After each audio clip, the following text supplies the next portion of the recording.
भारत के एक छोटे से गांव में रामू नाम का एक गरीब किसान रहता था।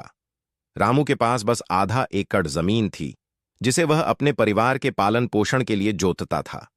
उसकी पत्नी सीता और दो छोटे बच्चे मुनिया और सुरेश ही उसका संसार थे। गरीबी का बोझ और मौसम की अनिश्चितता अक्सर रामू को चिंता में डाल देती थी, लेकिन वह मेहनती था और उम्मीद कभी नहीं छोड़ता था। हर सुबह रामू सूरज निकलने से पहले खेत पर पहुंच जाता था। उसकी जमीन उपजाऊ तो थी, लेकिन सिंचाई की व्यवस्था ठीक नहीं थी। बरसात पर निर्भर रहने के कारण फसल अच्छी होगी या नहीं, यह हमेशा अनिश्चित रहता था। उसी साल भी बारिश कम हुई थी और खेत में बोए बीज ठीक से नहीं उगे। यह देखकर रामू का मन टूट गया। घर लौटकर जब उसने यह बात अपनी पत्नी सीता को बताई, तो उसकी आंखों में चिंता साफ दिख रही थी, पर उसने हिम्मत बंधाते हुए कहा, घबराओ मत रामू, भगवान ने चाहे तो कोई न कोई रास्ता जरूर निकलेगा।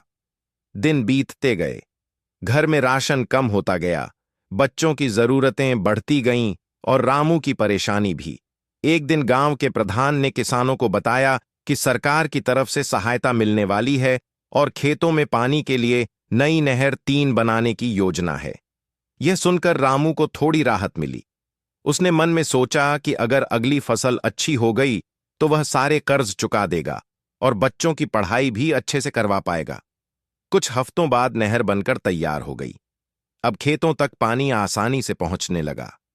रामू ने फिर से हिम्मत जुटाकर गेहूंओं की बुवाई की। इस बार उसने अपने खेत में खूब मेहनत की।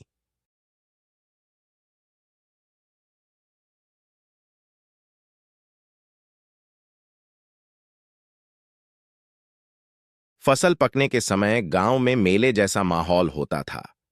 हर किसान खुश था, लेकिन रामू के लिए यह खुशी कुछ खास थी। आखिरकार महीनों की मेहनत सफल हुई थी। जब उसने फसल बेचकर पैसे कमाए, तो सबसे पहले उसने कर्ज चुकाया